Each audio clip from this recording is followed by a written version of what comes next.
todos son culpables menos yo. Entonces, la gente dice, yo estoy en esta pobreza porque vivo en este país. El país es el culpable. Mucha gente dice, yo estoy en esta pobreza porque el gobierno es el culpable de esto. Otros dicen, mi papá, porque no me dejó herencia. Otros dicen, mire, el culpable de esta enfermedad es fulano de tal. Usted ve la gente que adquiere el SIDA, le echa la culpa al que se lo transmitió, no se echan la culpa a ellos. Como que les pusieron una pistola, y ellos no son los culpables, el culpable es el otro, menos ellos. Entonces, cuando uno está en esa cultura, jamás vamos a poder salir de esa cultura si nosotros no empezamos por algo bien sencillo.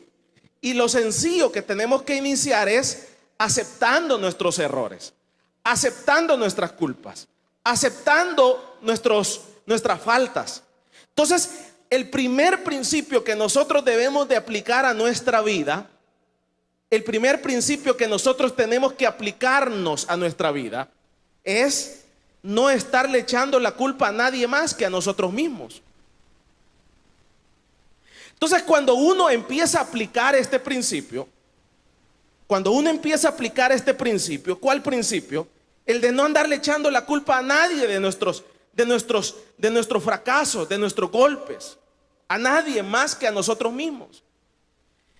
Entonces, cuando uno empieza a entender esta realidad, entonces uno cambia la mentalidad y empezamos a darnos cuenta que nadie es culpable de nuestros errores. Nadie es culpable de nuestros errores. Nadie más que nosotros mismos. Entonces, mientras nosotros no salgamos de ese chip, mientras usted y yo no salgamos de ese chip, no vamos a poder ser bendecidos. Porque toda la vida usted le está echando la culpa a otra persona. Y eso usted lo ve en el libro de Génesis. Cuando Adán y Eva fallaron delante del Señor, usted ve que la condición fue no echarse la culpa, sino que se le echaron a la serpiente. O sea, es una naturaleza del ser humano de no verse a sí mismo, sino que el otro es el culpable de nuestra condición de fracaso y de golpes.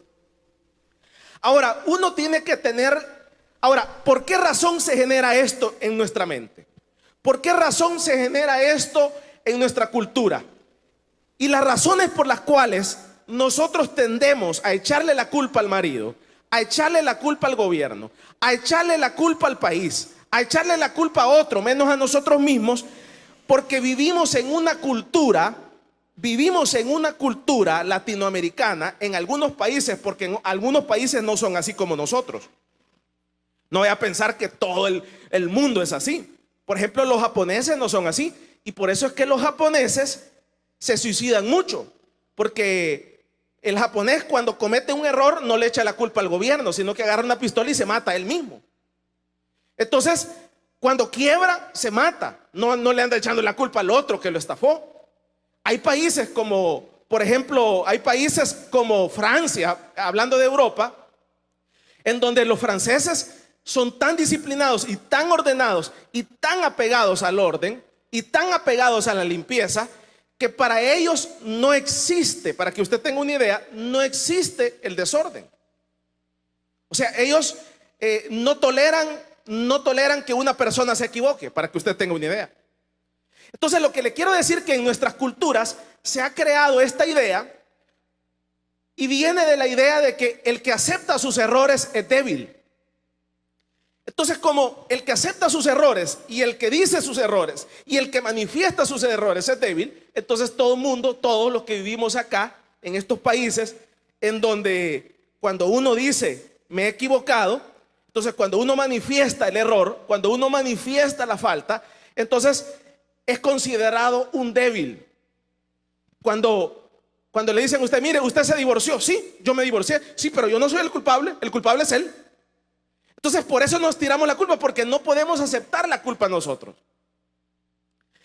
Porque en nuestro contexto nos van a marcar como débiles. Entonces, uno tiene que entender que no importa que nos marquen como débiles, que no importa cómo nos marquen, uno debe de entender de que tenemos que aceptar nuestros errores, decir nuestros errores, decir nuestro fracaso. ¿Por qué se divorció? Dice la gente. Usted ve cuando usted habla con un divorciado, le echan a la culpa al otro. No, hay que ser maduro, hay que ser inteligente. ¿Por qué cree usted que las mujeres o los hombres que se divorcian una vez, usted ve que un montón de mujeres tienen el hijo con uno, con otro, con otro? ¿Usted cree, por qué cree que pasa ese tipo de situaciones? Porque es una persona que no acepta sus errores, que no reconoce sus errores. Y entonces tienen hasta 6 matrimonios porque simplemente le echan la culpa al otro, le dan vuelta y se vuelven a casar. Cuando no se dan cuenta que el error no está en el marido, ni en la mujer, ni en los hijos, sino que está en uno mismo. Entonces, ¿cuáles fueron las causas de ese divorcio? Habría que sentarse, habría que analizarlas. Por ejemplo, muchas causas de los divorcios están desde el inicio. Desde cuando se inicia, ya eso viene mal. ¿Por qué? Porque se crea una falsa expectativa. Por ejemplo, por decirle algo, yo conozco una persona que se casó y le había dicho a la futura esposa que tenía trabajo, y el tipo no tenía trabajo. Y entonces él lo que hacía era, se levantaba temprano y se iba a la casa de un conocido, y ahí se iba a estar todo el día. Entonces la mujer que se iba a casar con él se casó creyendo que el tipo tenía trabajo. No sé si me doy a entender. Cuando se casó con él, se da cuenta que no tenía ni trabajo, sí, y nunca había trabajado. Entonces hay cosas que empiezan mal desde el inicio porque no se habló la verdad. No sé si me doy a entender. Entonces, por la falta de sinceridad, es que si le digo que no tengo trabajo, no se casa conmigo. Es que si le digo que tengo esta enfermedad, me deja. Si le digo que tengo esta situación, si le digo que tengo hijos por fuera, me va a dejar. Si le digo esto otro, me va a dejar. No acepto la verdad. Entonces, hay situaciones que no se generaron en el momento, sino que se generaron antes. Por ejemplo, yo les he comentado de algunos casos. Por eso es cuando el pastor casa aquí, o sea, él no casa, pero sino que hay una reunión prematrimonial. Muchas veces el pastor ahí lo cita, yo he escuchado, y les dice: díganse todo. ¿Tenés hijos? ¿Con cuántos hombres has estado? Díganse todos. Porque aquí nosotros hemos visto, aquí en este ministerio, yo he visto de hermanas que les han dicho al otro: mire, yo soy virgen. Y cuando llegan al altar, el otro se da cuenta que era una gran mentira, y a los 6 meses se han divorciado. Aquí lo he visto. Al año las han dejado. Entonces, ¿por qué? Porque la gente no quiere aceptar sus errores. Y entonces después la gente se hace la víctima.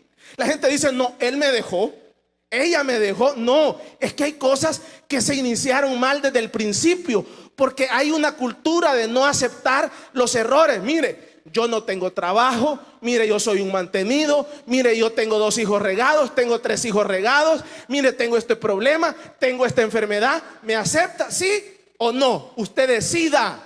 Entonces, cuando se dicen las cosas claras, cuando se aceptan los errores, cuando se acepta tal como es la persona, aquello va más enderezado que cuando se crea una falsa expectativa. Vamos a darle un fuerte aplauso pues al Señor. Entonces, vean ustedes de dónde vienen los problemas muchas veces. Ya vienen engendrados desde antes, no desde el momento que se hace. ¿Y por qué viene esa situación? Por lo que le estoy diciendo. Nadie quiere aceptar sus errores. Nadie quiere aceptar sus errores. No queremos aceptar. ¿Por qué no queremos aceptar nuestros errores? Porque si yo le digo que he estado con 10 personas, va a decir que soy débil, me va a dejar. Porque si yo le digo la verdad, la gente va a decir que soy débil. Si yo le digo la verdad, va a decir que soy enfermo, que estoy enfermo. Entonces, ¿qué significa? Esa cultura de no aceptar nuestros errores, esa cultura de no aceptar nuestras faltas, nos lleva al fracaso tarde o temprano. Entonces el salmista Ahora, la gran bendición está, que le quiero mencionar esto, es que cuando uno se ha equivocado, porque somos seres humanos, entonces lo que uno debe hacer es manifestar la transparencia, manifestar la verdad, no generar falsas expectativas, no generar la de un superhéroe, algo que usted no es. Entonces, ¿qué le quiero decir con esto? Entonces, cuando uno es sincero, cuando uno transmite la verdad, cuando uno dice lo que es y no oculta nada, entonces la otra persona tiene la bendición de decir: sí, acepto, te acepto por sincero, te acepto por la condición en que estás. No hay una falsa expectativa, no va a haber un monstruo detrás, como el que les menciono, de este muchacho que le había dicho a la esposa que tenía trabajo y nunca había trabajado, y se iba a esconder a la casa de un conocido mío. Por eso le estoy diciendo, él agarraba a las 8 de la mañana, pero él nunca había trabajado, se iba a esconder a la casa de un amigo y ahí vivía. Ya a las 5 de la tarde él entraba y le decía mentira. Y después que se casó, 5 años después, la mujer se dio cuenta que nunca había trabajado y por eso lo dejó. Imagínense, se casó y 5 años después la mujer se da cuenta que todo era una farsa. Y él salía a las 8 y a las 5 de la tarde 6 venía, pero él se iba a la casa de un conocido y le decía: ay, qué difícil ha estado el trabajo. ¿Qué le quiero decir con todo esto? Uno debe de aceptar sus errores, sus faltas, sus delitos, sus situaciones complejas. ¿Para qué? Para que haya bendición. Entonces la otra parte acepta. Y entonces cuando uno dice: mire, me equivoqué en esto, me equivoqué en esto otro, falté en esta área, falté en esta otra área, la otra persona que se siente agredida, que se siente afectada, porque cuando nosotros actuamos de esa forma, estamos actuando como un agresor. Y entonces el otro que se siente afectado, entonces va a otorgar el perdón, va a decir: sí, te perdono, borrón y cuenta nueva a esta situación que está pasando. Pero parte de la necesidad, ¿de qué necesidad? De aceptar nuestros errores. La humanidad hubiera cambiado si Adán y Eva hubieran aceptado sus errores. Cuando el Señor llegó al jardín del Edén, usted ve la condición que pasó. ¿Qué fue lo que sucedió? Le echaron la culpa a la serpiente, le echaron la culpa a todos, menos a ellos mismos. Si Eva hubiera sido sincera con el Señor, si Adán hubiera sido sincero con el Señor y le hubieran dicho: Señor, ahí mismo, Señor, es cierto, fuimos seducidos por la serpiente, fuimos seducidos, sucedió esto, el Señor instantáneamente los hubiera perdonado y la humanidad no hubiera tenido que pasar por toda la desgracia que pasó la humanidad. ¿Por qué cree usted que vino toda la desgracia del ser humano? El ser humano no tendría que morir. Para que usted tenga una idea, nosotros fuimos hechos eternos. O sea que, digámoslo así, o sea, por eso nosotros nos resistimos a morir, porque nuestra alma está diseñada para una eternidad. Pero producto de que Adán y Eva no aceptaron sus errores, no aceptaron su falta, no aceptaron su pecado, tuvo que venir una sentencia, tuvo que venir un castigo, tuvo que venir una expulsión, tuvo que venir la consecuencia. Pero ¿qué tal si antes de esa situación Eva le hubiera dicho al Señor: Señor, es cierto, tú nos diste una norma que no teníamos que comer de ese árbol, pero yo personalmente, no sé qué me pasó, fui seducida, yo personalmente me deslumbré, perdóname. Yo le digo que la humanidad no hubiera tenido que pasar por toda esta eternidad, por todo este fracaso que hemos tenido que pasar como humanidad. El resultado hubiera sido distinto. Pero ellos se resistieron y dijeron: no, nosotros no hemos hecho nada. No hemos hecho nada, fue la serpiente, fue el diablo, fueron nosotros. Y por esa razón tiene que venir la expulsión y la sentencia de parte de Dios para con la humanidad de sacarnos. Ahora, le voy a decir esto: hay situaciones, hay transgresiones que no tienen perdón, que no tienen perdón. Y si no, usted dígale al que esta semana, por ejemplo, en Estados Unidos se da mucho eso. Hay situaciones que no tienen perdón. Por ejemplo, hay delitos que usted los comete y no tienen perdón. Y cuando la persona la condenan a eternamente, cadena perpetua, que lo que significa es que mientras viva, no es que va a estar 90 años ahí, mientras viva, ahí va a morir. Entonces hay faltas y hay delitos que no tienen perdón, para que usted tenga una idea. Y esa es la naturalidad de los delitos. No hay perdón. Por ejemplo, aquí en El Salvador es hasta los 3 años. O sea, hasta cosas que tienen 3 años, usted no es que lo perdonan, siempre lo condenan, pero no entra a la cárcel. Es la diferencia, que no entra a la cárcel. Le hacen un cambio de cárcel porque usted haga trabajo de utilidad pública o social. Pero no es hasta 3 años. Pero de ahí para allá, usted tiene que ir a hacer los 10 años. Usted tiene que ir a hacer los 20 años. O sea que el perdón es una dicha. El perdón es una bendición. El perdón no es automático. O sea que para que usted tenga una idea, hay situaciones que no tienen perdón. Y esta situación que cometió Adán y Eva es una situación que no tenía perdón.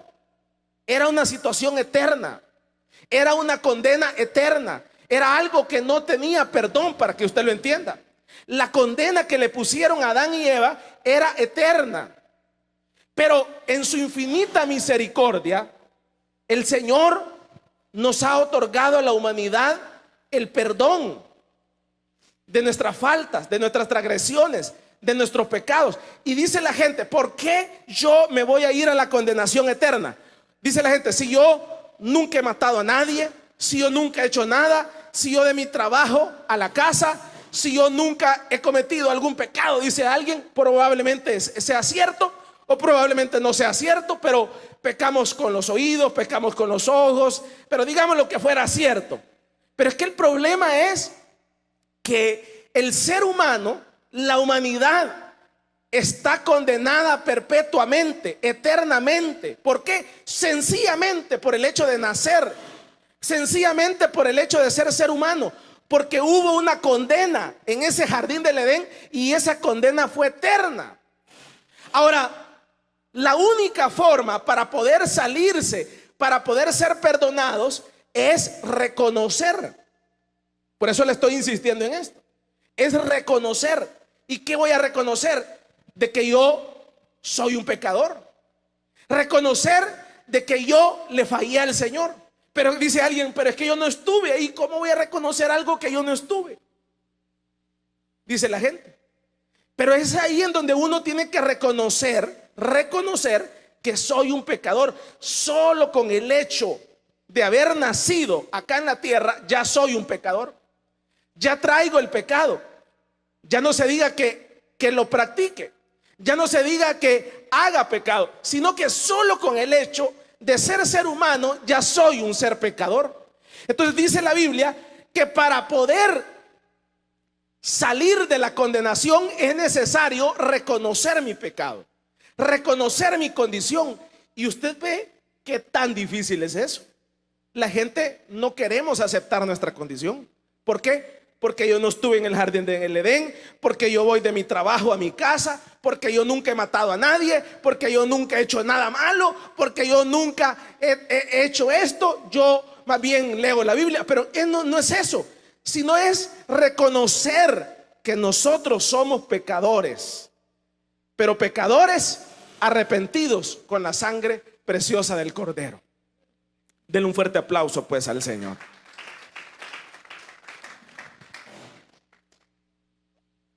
Ahora, lea el capítulo número 32 y con esto terminamos. Dice el salmista: bienaventurado aquel cuya transgresión ha sido perdonada y cubierto su pecado. Aquí está lo que le estoy mencionando.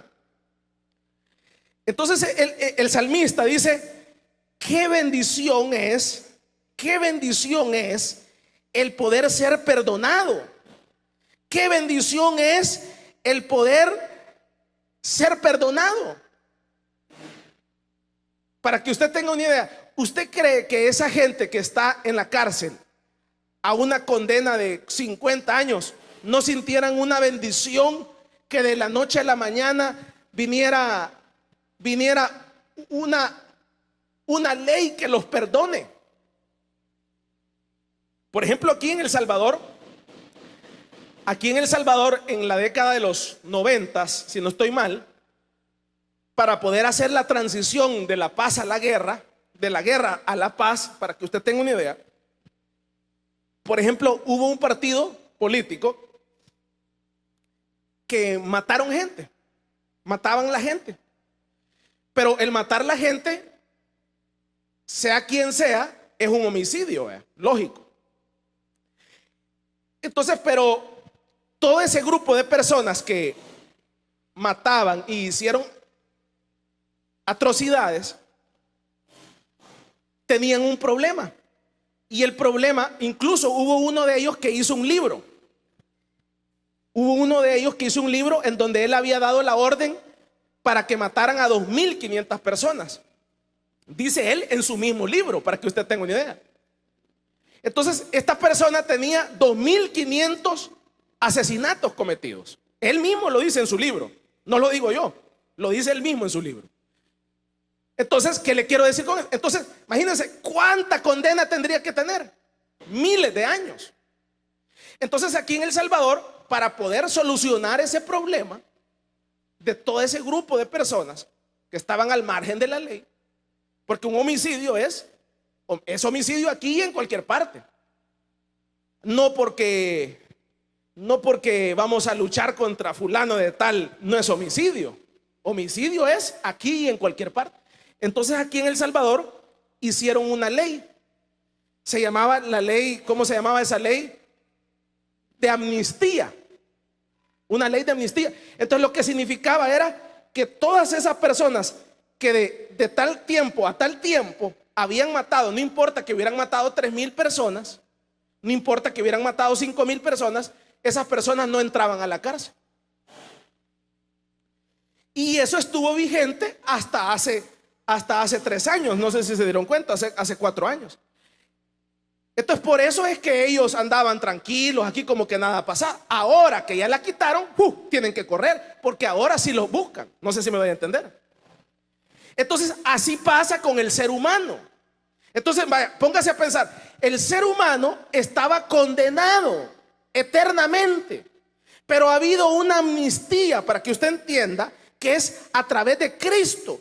Pero para que la amnistía lo perdone de sus faltas y de sus pecados, de sus muertes, de sus transgresiones, para que lo entendamos así, entonces es necesario que diga: mire, yo soy pecador, pero soy un pecador arrepentido.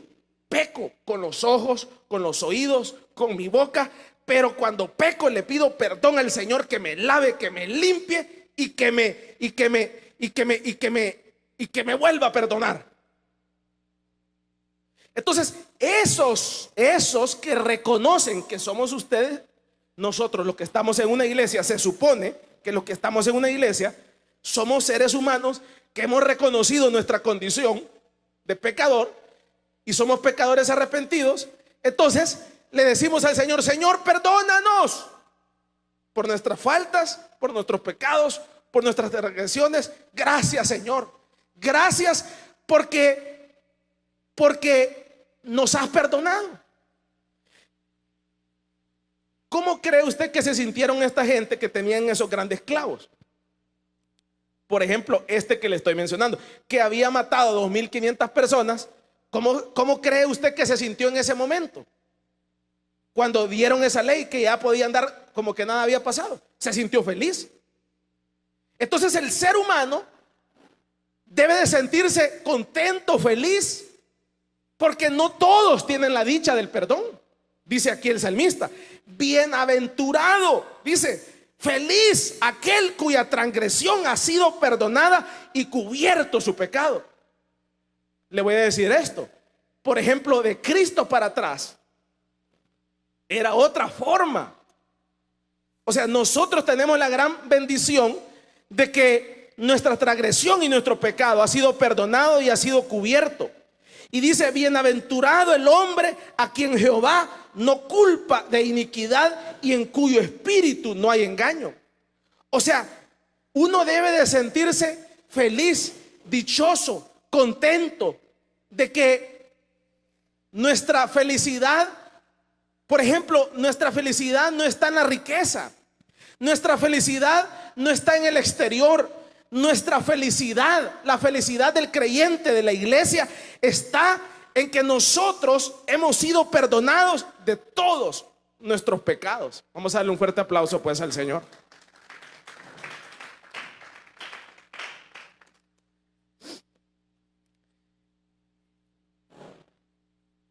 Váyase al libro de Romanos, la carta a los Romanos 4:7, y con esto terminamos. Vea lo que dice. Diciendo 4:7, dice, diciendo, bienaventurados aquellos cuyas iniquidades son perdonadas y cuyos pecados son cubiertos. Bienaventurado el varón a quien el Señor no inculpa su pecado.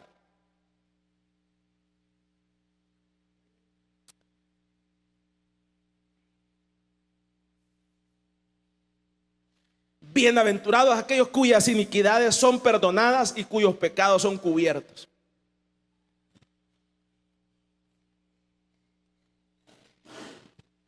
Cuando nos presentemos allá delante del Señor, en esa presentación del Señor, se nos va a tratar de condenar. Se nos va a tratar de condenar. Primeramente, se nos va a tratar de condenar por el pecado federal. O sea, por el pecado que no cometimos. Solo por el hecho de ser, para que usted tenga una idea, solo por el hecho de ser humano, el diablo va a ser nuestro fiscal y va a apelar y va a decir, este nació en tal fecha y en tal día y solamente por eso está condenado.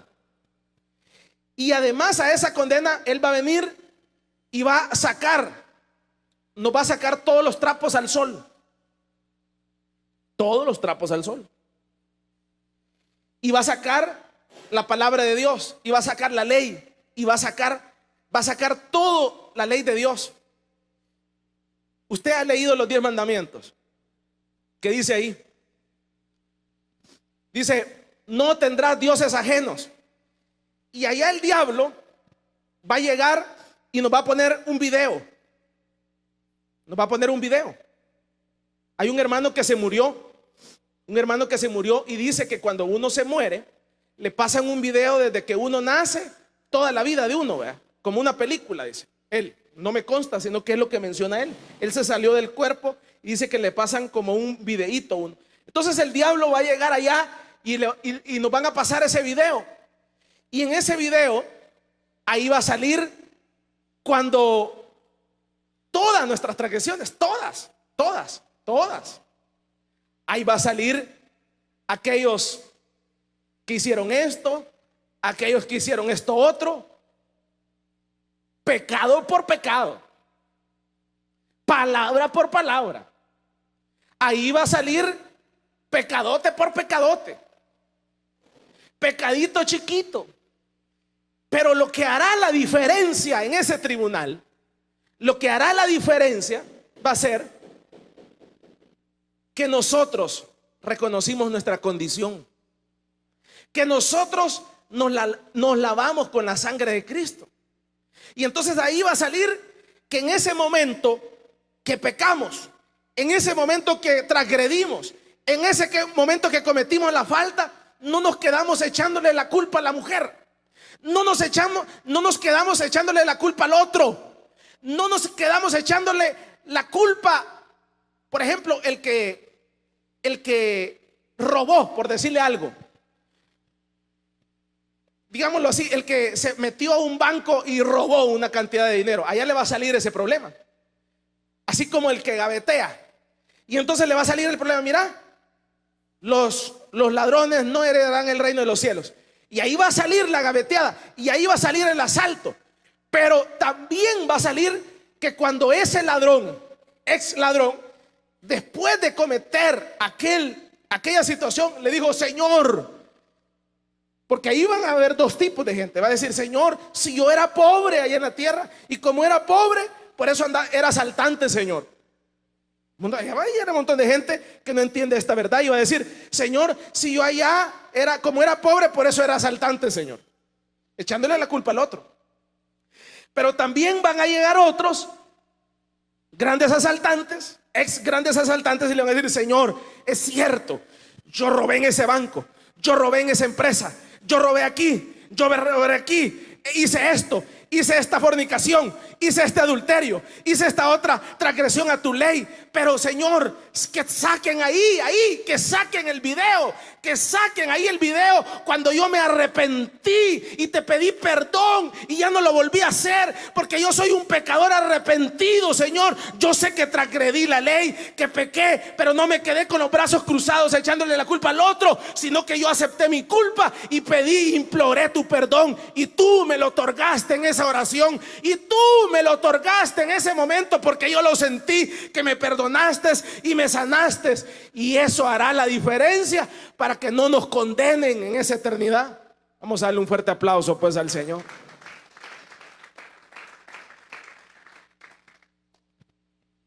Y ahí dice Romanos: bienaventurados aquellos cuyas iniquidades son perdonadas y cuyos pecados son cubiertos por la sangre de Cristo. Entonces termino. Vea, no nos vayamos acostumbrando a echarle la culpa a otro. No se acostumbre a echarle la culpa a otro. No lo haga. Porque así como usted lo hace en las cosas naturales, lo va a hacer, se le va a hacer un hábito, y lo va a hacer en las cosas espirituales también.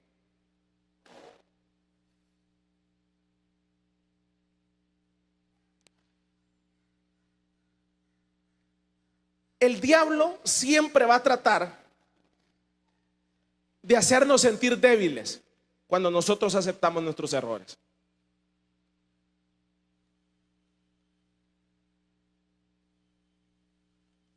Entonces ahí es donde uno tiene que aceptar su error, entender las causas, levantarse y pedir perdón.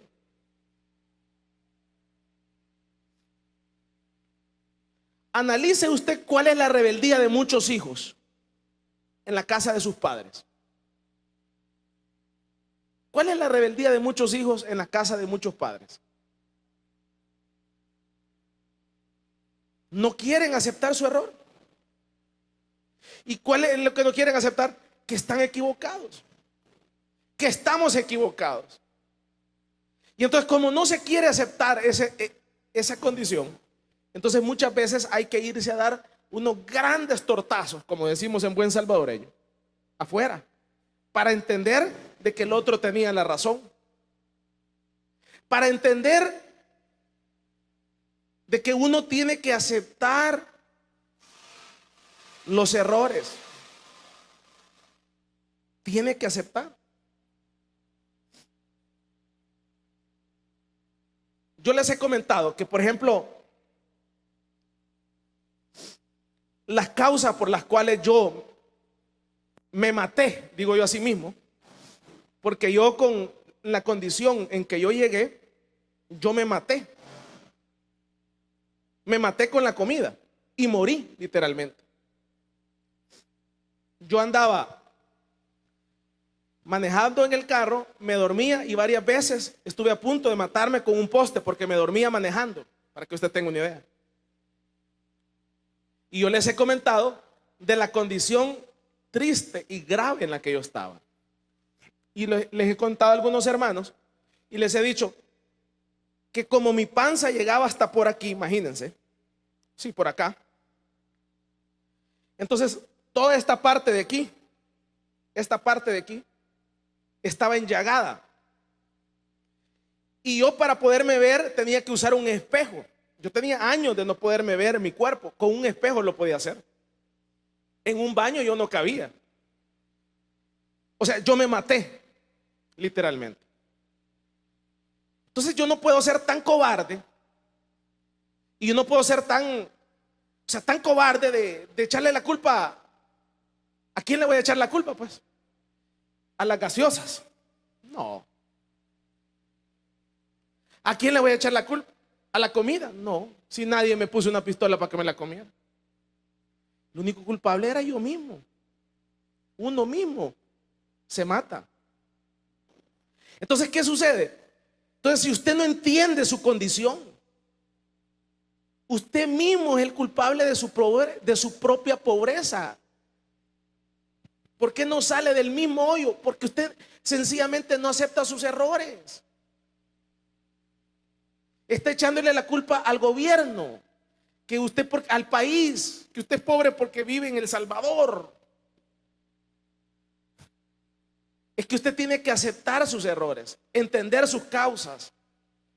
Y entonces yo empecé a analizar cuáles eran las causas de mi fracaso y de mi muerte.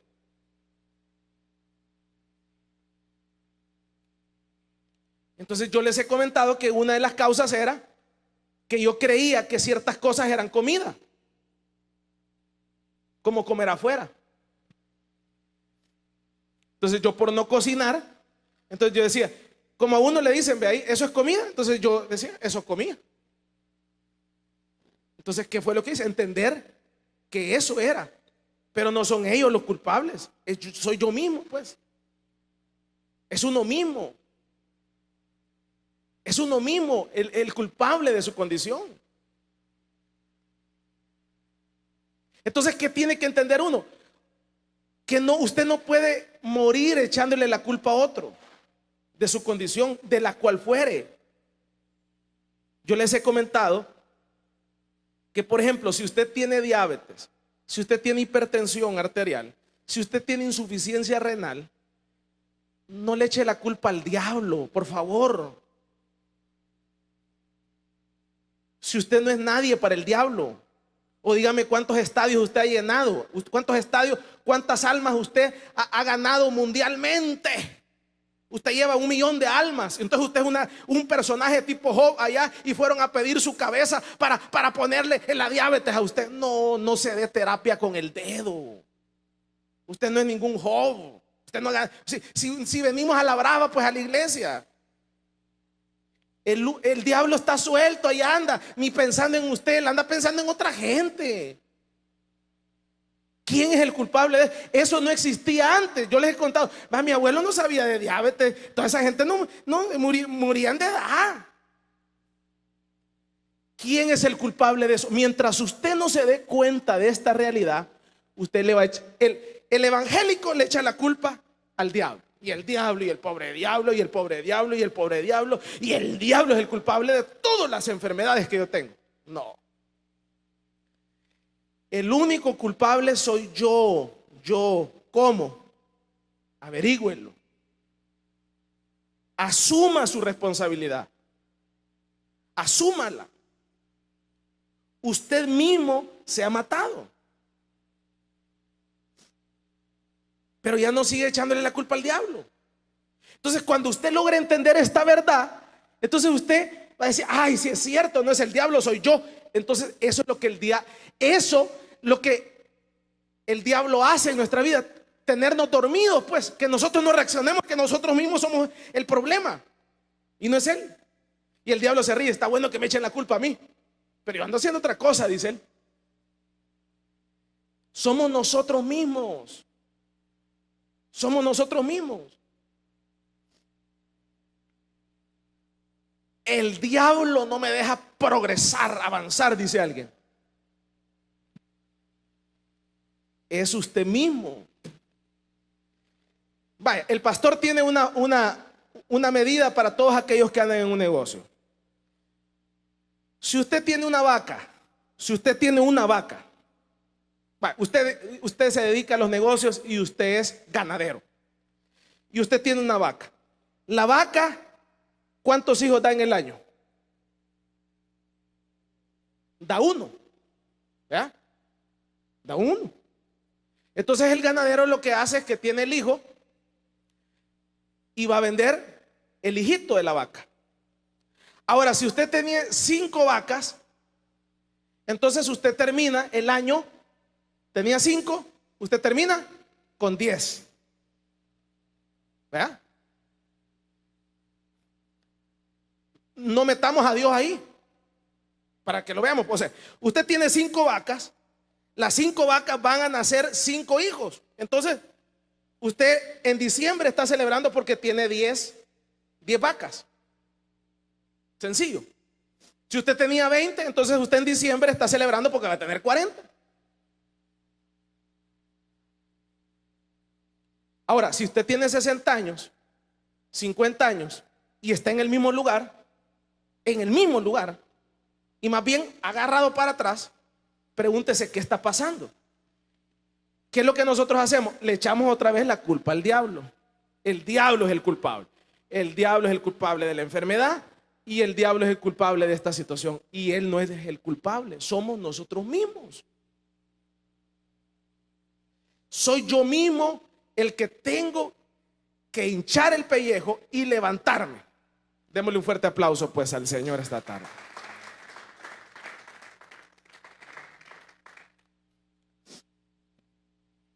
A mí me gustó una frase de Donald Trump que lo dijo cuando era antes. Él era, antes que se tirara de candidato a Estados Unidos la vez pasada. Y él decía, y le preguntaban de por qué su éxito en los negocios. Y él decía, es que miren, es sencillo. Por ejemplo, mientras ustedes duermen, los latinoamericanos, decía él, de 9, nosotros dormimos de 9 a 6 de la mañana o 5 de la mañana. Mientras ustedes duermen, yo estoy haciendo negocios en Europa, dice. Entonces, ahí usted puede ver cuál es la diferencia. Entonces, ¿cuál es la diferencia? Es que mientras nosotros estamos dormidos, entonces, ¿cuándo tendríamos que estar despiertos? Y muchas veces estamos despiertos cuando tendríamos que estar dormidos. Entonces, el problema no es del problema del país, no es problema del papá, no es problema de la mamá, sino que el problema está en mí, en mí. Entonces, cuando yo entienda que el problema está en mí, en mi persona, en mi subconsciente, entonces yo me voy a levantar. Y como me voy a levantar, entonces voy a ser bendecido. Vamos a darle un fuerte aplauso pues al Señor. Isaías 1:2, y con esto terminamos. Dice, en Isaías 1:2,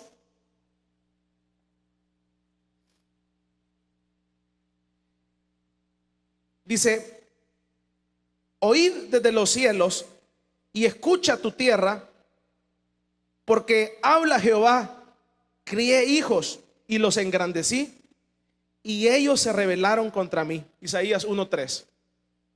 Este es el problema de la humanidad. Oíd desde los cielos y escucha tu tierra, porque habla Jehová, crié hijos y los engrandecí. ¿Qué más dice? Y ellos se rebelaron contra mí. ¿Y cuándo es que se rebela uno?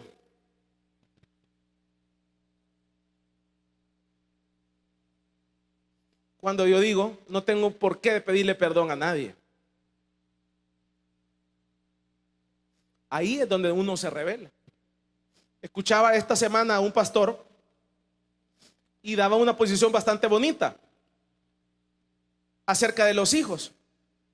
Por ejemplo, nosotros, todos los que somos hijos, todos somos hijos de alguien, jamás vamos a poder pagar lo que nuestros padres hicieron por nosotros. Jamás. Póngase a pensar que su papá le sacara a usted toda la leche que invirtió en usted, que sacara todo el colegio que invirtió en usted. Solo póngase a pensar, o quien sea, su abuela o su tía abuela, quien lo haya criado, que hoy, ya que usted está grande, le saque la cuenta. Mira, fíjate que me debes todo esto. Mira, me debes esto, me debes esto, me debes esto otro. Es una deuda impagable. Entonces, aunque nosotros tuviéramos el dinero y le dijéramos, mire, aquí está para pagarle, tampoco lo reciben, porque era en aquel momento, no en este momento. Entonces, pero uno desafía, y nos desafiamos cuando nosotros decimos, yo no necesito, yo no voy a aceptar, no acepto mis errores, no acepto mi falta, no acepto mi pecado. Entonces, como no lo aceptamos, entonces viene el Señor y viene una sentencia sobre la humanidad. Y por eso es que la humanidad está tan golpeada, porque no queremos reconocer nuestras faltas, nuestros errores y nuestros pecados. ¿Por qué? Les decía yo, porque aquí en Latinoamérica hay una cultura, el que acepta sus errores es débil. Pero eso no es cierto. El que acepta sus errores es fuerte. Es fuerte. No es débil como la gente piensa. Es más bien fuerte, porque reconoce su condición para no volverlos a cometer. Amén. Vamos a darle un fuerte aplauso pues al Señor esta tarde. Entonces el salmista dice la alegría de recibir el perdón de Dios. Siéntase dichoso, hermanos, y dichoso de que no importa el pecado que hayamos cometido, el Señor nos otorga su perdón. Amén. Póngase en pie ahí donde está.